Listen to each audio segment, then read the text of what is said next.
The Bloomburrow Prerelease kicks off this weekend. So what should you expect and how should you build your Prerelease deck? Let me fill you in. Good morning, Magic. I'm Gavin Verhey from Wizards of the Coast. And starting on July 26th, you'll be able to play in pre-release events around the world at your local game store. If you've never played a pre-release before, it's one of my favorite times around Magic, period. Everybody is opening up the cards in the set for the first time, and it really feels like one big celebration. Whether you're a Magic expert or brand new to the game, they're a blast and for everybody. So reach out to your local game store, find out the details of their pre-release, and pre-register. But what can you expect to play at a pre-release? Well, you'll be handed a pre-release pack to build a deck with during the event. What's inside? Let me open one and show you. All right, so here we have a Bloomburrow Prerelease pack. Nice and gorgeous. Look at all these cool animals. But the key is what you're going to get inside. So you'll grab this little pull tab on the side here. Just open it up right here. It tells you a little something, a tail, a paws, and claws, kind of what you can come to expect. And on the inside, you get a little poem right here, or I guess a little story of telling you, kind of setting the stage for what's going on in Bloomburrow. Notably, right here, you also get a bunch of punch-out counters. For example, stun counters right here, +1/+1 counters. So you actually have some of those ready to go as you're playing. But the key, what you're really going to want right here is what's inside of this box. So I'll set the rest of this off to the side for a second. You'll get a D20. Now, this is a spin down D20. You can count down here from 20 to 0. And notably, there's a few different colors you can get as well. So they're not all necessarily this color combination. So that's kind of cool. You're going to get a little, this little insert, which can kind of go between your deck and sideboard. So after you build your deck, you can just kind of keep them separate. That's nice. You're going to get this little insert. Now, on one side, it's got some information on building a pre-release deck, although I'm about to cover that right now, so don't sweat it too much. On the other side, you've got not only a cool image of the main Bloomburrow animals, but also a reminder at the bottom of what all 10 types are. So handy little reminder to have around if you need it. And then you also get a pre-release card. Here it is right here. Here's my pre-release card, Manifold Mouse, a nice one. And then behind the plastic here is a little code card for Arena. You're going to redeem that to get 6 packs of Bloomburrow, so go on, be sure and do just that. But the key here are these 6 booster packs. Using these 6 Bloomburrow booster packs, plus the pre-release card, you're going to build a 40-card pre-release deck. Now tomorrow on this channel, so be sure to subscribe, I'll be building a sealed deck out of all 6 of these packs, plus the pre-release card, to kind of show you how I do it from start to finish, literally from opening the boosters to the finished deck. So if you want to see how to build a full-on sealed deck, go watch that and come back tomorrow. But today I'm going to walk you through the basics of how to build a sealed deck, what kind of things you should be looking for in general. So let's get back to the rest of the video. And that's what you can expect in a pre-release pack. And once again, be sure to subscribe and then tune back in tomorrow for the sealed deck build. You'll get to watch me build a deck from start to finish. But for now, let's cover some of what you want to be looking for in those packs and good deck building tips. You'll be building a 40-card deck and picking out about 23 creatures and spells to play. You can add as many basic lands as you want, the store will have them on hand, and usually you want about 17 total lands. To whittle it down, you're going to want to hone in on 2 colors. You can sometimes splash a third by playing a couple strong cards for later in the game and a few lands of those colors, but I'd really stick to 2 if you can. The cards I often look for in sealed deck the most are removal spells that can eliminate your opponent's creatures, evasion creatures with abilities like flying, and strong cards plus bomb rares. I sort my cards by color and look through them to see how the colors stack up. Once you start narrowing the colors down, you'll want to check in on your mana curve. This is trying to make sure you have cards to play at all phases of the game. If everything is cheap to cast, you'll run out of things to do and get outclassed in the late game. But if everything is expensive to cast, you'll have nothing to do early. You want a good mix, a curve. A well-built pre-release deck usually has a solid distribution of at least 4 2-mana creatures, 4 3-mana creatures, 3 4-mana creatures, and at least 2 creatures at 5 or more mana. You can go higher on each of those as long as you aren't dropping lower anywhere else. Now, here's a bit that a lot of people don't know, but will be a huge help to your deck building. As you're sorting your cards by mana curve, you'll want to separate your creatures and other cards you're going to play on curve and your non-creatures. For example, you'll play Bellowing Crier on turn 2, sure, but it's unlikely you're going to play Runaway Together on turn 2, so they should be in different stacks. If you count Runaway Together as a 2-drop, that's going to be very misleading when you're looking at your mana curve.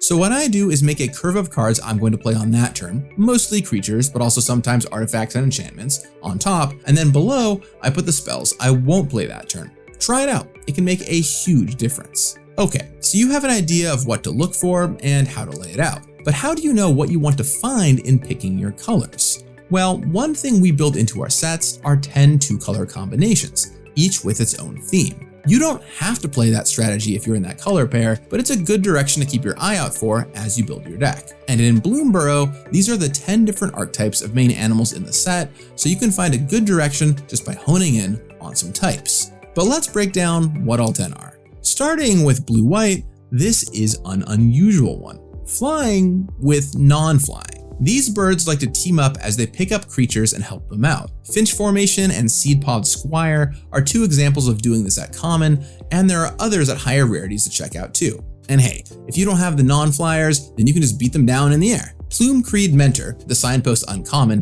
which are all named mentors here, by the way, is the perfect example of the archetype though, letting your flyers pump your non-flyers up as you play them side by side. Moving along to blue-black, we have Threshold. Represented by the rats, you'll want to use things like looting, milling, and surveilling to stock your graveyard, so that you hit 7 cards and your threshold rewards turn on. You can go from defensive to offensive in a hurry with cards like Night Whirl Hermit and Mind Drill Assailant. And keep your eyes peeled for this deck's signpost, Tide Caller Mentor, a 3-mana 3/3 menace with a big bonus if you can hold off to cast it until your 7-card threshold is hit. The black-red deck is Bloodthirst. Well, maybe in quotations since there isn't actually the literal Bloodthirst mechanic here. But these lizards get better as long as your opponent has lost life this turn. Something like Frilled Sparkshooter can come down big on turn 4 if your opponent has been hit, and cards like Agate Blade Assassin and Kindlespark Duo help make sure your cards are enabled. And your signpost here is a real doozy in Fireglass Mentor. Get access to a new card every turn, provided your opponent has taken damage. This deck wants to hit quick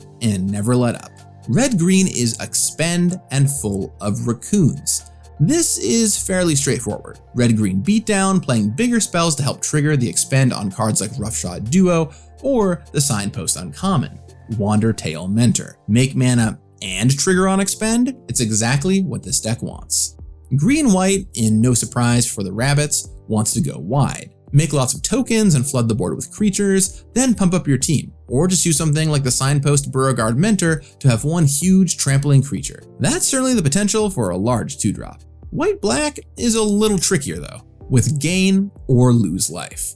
The bats are happy as long as your life total is moving on your turn. You'll want to balance inputs like Life Creed Duo alongside outputs like Starlit Soothsayer to set up a nice little engine of effects. It gives all your life gain and life payment, like on Stargaze, a little extra meaning. Starseer Mentor is your signpost here, tormenting your opponent with a tough decision as long as you can meet the bat's needs. Black-green is, I know you're going to be surprised, about the graveyard. But this time, with the squirrels, it's a little bit of a different story because of the forage mechanic. You can exile cards from your graveyard or sacrifice food, giving a little bit of extra play to cards like Baker's Bane Duo in this archetype as well. You'll still want to fill that graveyard, perhaps stealing some of those milling rats for your purposes, and then stash things away for winter and get bonuses in the process. Vine Reap Mentor helps make sure you'll have plenty around to forage by giving you a food when it enters or dies. Just don't ask what you're eating the second time around.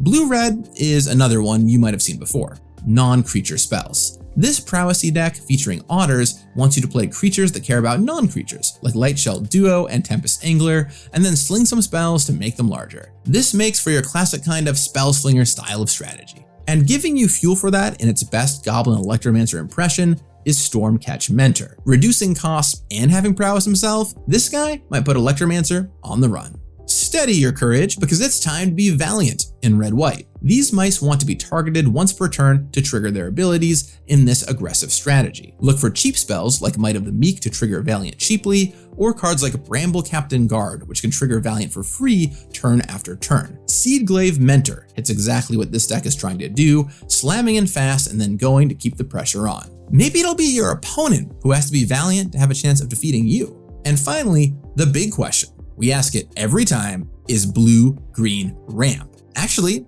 no, It's about self-bounce and flickering creatures. Whoa, that's fresh. Use Sticky Tongue Sentinel and Sky Skipper Duo to pick up all kinds of enters effects, from the simple Pawn Prophet to, if returning to your hand, any of your offspring creatures to have them produce more progeny. And the uncommon Lily Splash Mentor makes a pretty big splash in this deck, not just as a 4-mana 4/4 reach, but also letting you flicker your creatures repeatedly. The value! Those are all 10 archetypes. Which do you most hope to open at the pre-release? Let me know, and hopefully you get it. I'll be back tomorrow with that sealed deck build to put some of this theory into practice. But until then, have fun preparing for your pre-release. You got this. What we found is that Magic works really well with increments of 5. It's because of our color system. It's a natural way to divide up things, whether 5 colors, or 5 clans, or 10 guilds. It just tends to fit in and work out in an easily understood way. There are exceptions, like in Ixalan with its 4 main creature types, but even then, I would call that experiment